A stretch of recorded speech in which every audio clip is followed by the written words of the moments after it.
You know what's weird? People obsess over all these different financial numbers. Their credit score, their net worth, their investment returns, how much they make per year. And don't get me wrong, all of those numbers matter.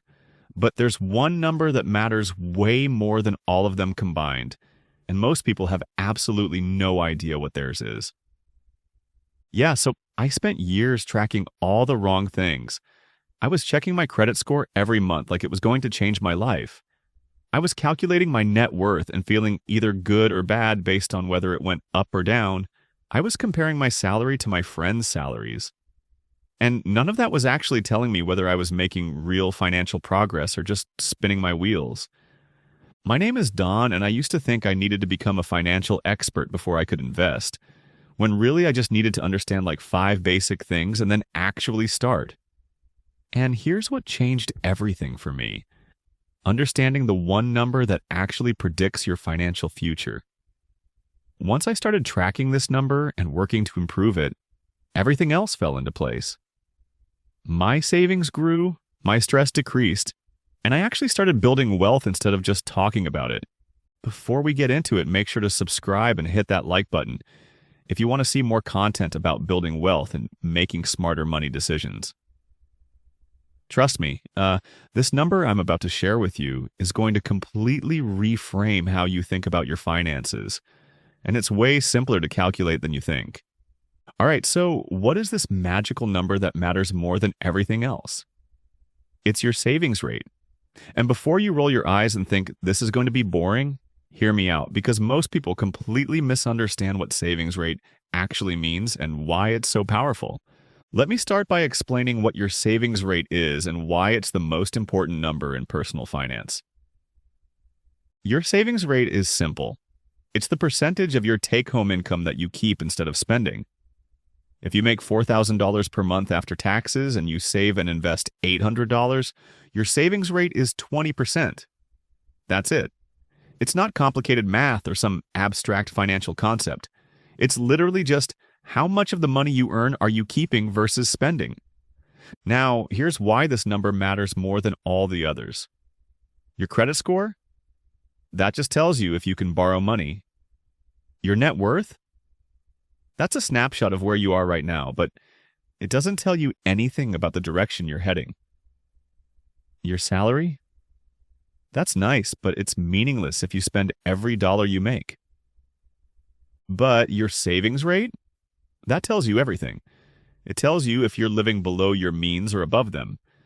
It tells you how long you need to work until you can retire. It tells you if your lifestyle is sustainable or if you're heading toward financial disaster. And most importantly, it tells you if you're actually building wealth or just pretending to. Let me show you why savings rate is so powerful with some math that absolutely blew my mind when I first learned it. There's this concept called work years to retirement, and it's based entirely on your savings rate. If you save 10% of your income, you need to work about 51 years to retire. If you save 20%, you need to work about 37 years. If you save 30%, you need to work about 28 years. And if you save 50%, you need to work about 17 years. Let me say that again because it's wild. The difference between a 10% savings rate and a 50% savings rate is the difference between working for 51 years or 17 years. Your savings rate literally determines how much of your life you have to trade for money. And here's what makes this so much more important than your salary. Someone making $50,000 with a 30% savings rate is going to build wealth faster and retire earlier than someone making $100,000 with a 10% savings rate. The person making half as much is in a better financial position because their savings rate is higher. This completely changed how I think about money. I used to think the goal was to make as much money as possible, but now I understand that the real goal is to increase your savings rate as much as possible, whether that's by making more money, spending less money, or ideally both. Now let me tell you how to calculate your savings rate and why most people get this wrong. The calculation seems simple, but there are a few ways people mess it up. Here's the right way to do it.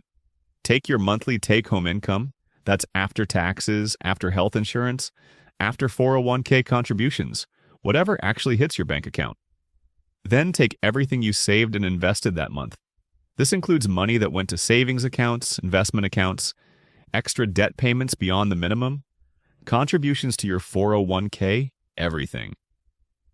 Divide your total saved by your take-home income, multiply by 100, and that's your savings rate. Here's an example with my actual numbers.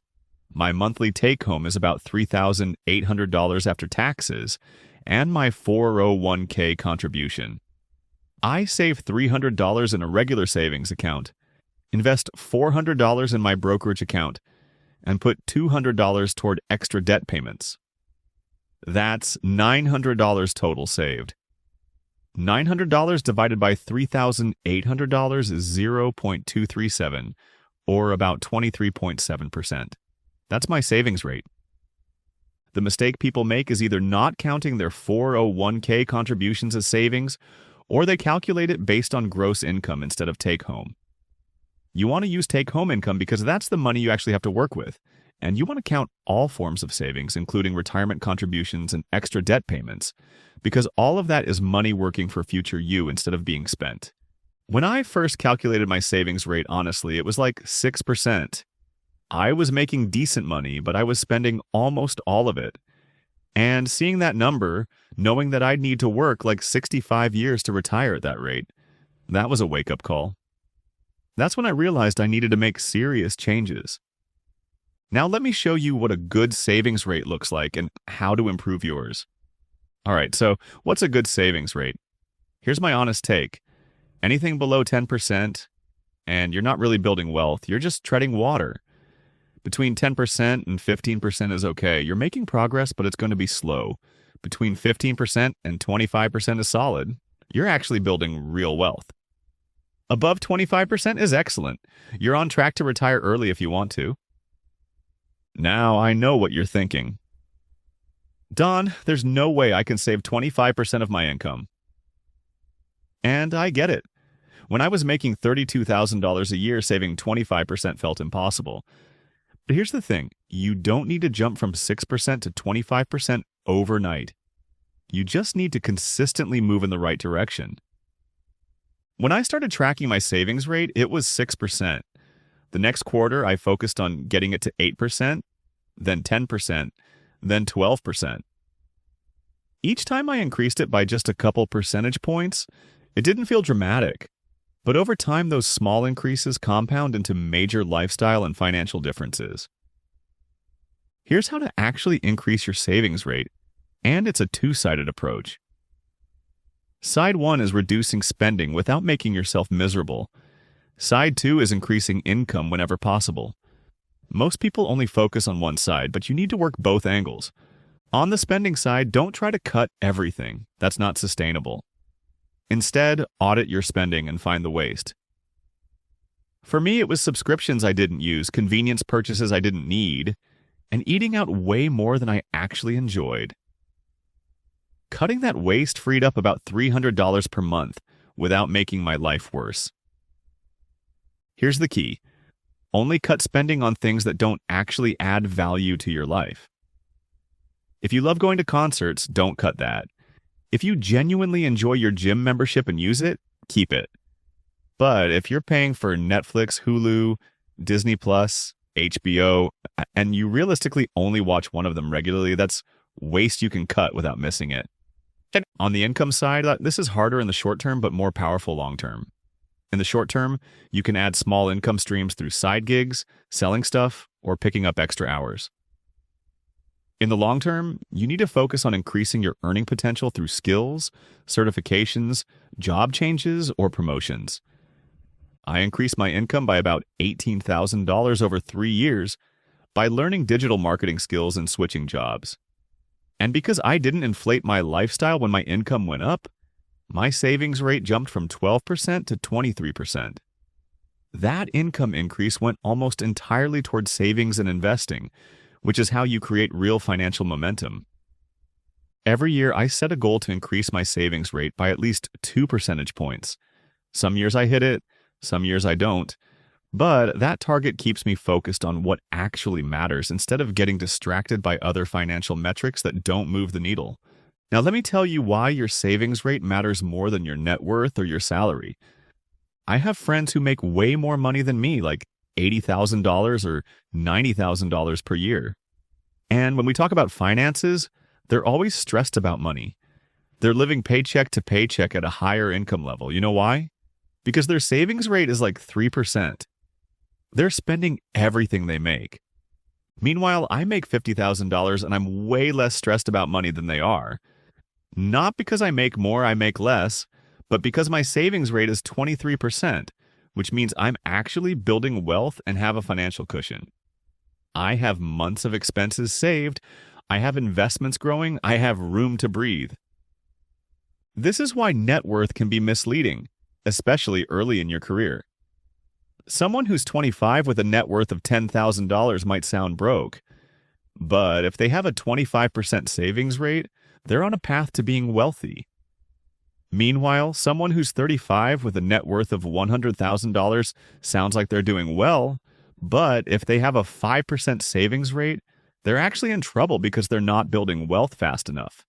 Your savings rate is a better predictor of your financial future than your current net worth because it tells you the trajectory you're on. Are you moving toward financial independence or away from it? Your savings rate answers that question immediately, and here's something that really hit me. Your savings rate also determines your financial resilience. If you lose your job tomorrow, how long can you survive? If your savings rate has been 5%, you probably have very little saved and you're in immediate trouble. If your savings rate has been 25%, you probably have a solid emergency fund and months of breathing room. The higher your savings rate, the more options you have in life. You can take career risks because you have a financial cushion. You can leave a toxic job because you're not desperate for the paycheck. You can pursue opportunities that don't pay well initially but have long-term potential. A high savings rate buys you freedom and flexibility that a high salary without savings never can. Let me show you how to actually use your savings rate to transform your financial life. All right, so here's what I want you to do. First, calculate your current savings rate. Don't guess, actually do the math with real numbers from last month. Take-home income divided by total amount saved and invested. Be honest with yourself, even if the number is embarrassing. Mine was 6% when I started, and that was painful to see, but you can't improve what you don't measure. Second, track it every month or at least every quarter. I have a simple spreadsheet where I put my take-home income and my total savings each month, and it automatically calculates my savings rate. Takes me maybe 2 minutes per month to update. This lets you see if you're making progress or if you're slipping backwards. Third, set a specific target for your savings rate and work toward it consistently. My target is to be at 30% within 2 years. Right now, I'm at 23%, so I need to increase by about 3 to 4 percentage points per year. That feels achievable, but also pushes me to keep improving. Fourth, every time you get a raise or increase your income, commit to saving at least half of it. This is how you avoid lifestyle inflation and actually increase your savings rate as you earn more. If you get a $200 per month raise, increase your savings by at least $100 per month and let yourself spend the other $100. That way, your lifestyle improves slightly, but your savings rate also improves. And fifth, make your savings rate visible. I have my current savings rate written on a sticky note on my computer monitor. Seeing that 23.7% every day keeps it top of mind when I'm making spending decisions. It's a constant reminder of what I'm working toward. Here's what happened for me once I made savings rate my primary financial metric. Everything else got easier. I stopped stressing about my credit score because I knew I was building wealth and would have good credit naturally. I stopped obsessing over my net worth because I knew it would grow automatically as long as my savings rate stayed high. I stopped comparing my salary to others because I understood that savings rate matters way more than income. And the progress has been real. I went from a 6% savings rate 3 years ago to 23.7% now. My emergency fund went from 0 to 6 months of expenses. My investment accounts have grown from basically nothing to over $30,000. And I'm on track to have financial independence in my 40s instead of working until I'm 70. None of that happened because I suddenly started making a ton of money. It happened because I focused on the one number that actually matters, my savings rate, and I worked consistently to improve it. Look, you can obsess over 1,000 different financial metrics. You can track your net worth daily, check your credit score monthly, compare your salary to national averages, and analyze your investment returns constantly. But none of that matters if your savings rate is 5% because you're not building wealth. You're just managing money. Your savings rate is the number that determines your financial future. It tells you how long you need to work, how much freedom you have, and whether your current lifestyle is sustainable. It's simple to calculate, easy to track, and completely within your control to improve. If there's one number you focus on this year, make it your savings rate. Calculate it, track it, and work to increase it by just a few percentage points. That focus will do more for your financial future than any other strategy or hack or optimization you could implement. If you found this helpful, make sure to subscribe and hit that like button, and drop a comment telling me what your savings rate is. No judgment, just honest numbers. I started at 6%, so wherever you're at, you can improve from there. Thanks for watching, and remember, your salary doesn't determine your wealth. Your net worth doesn't determine your financial future. Your savings rate determines both. Focus on that one number, and everything else falls into place. I'll see you in the next one.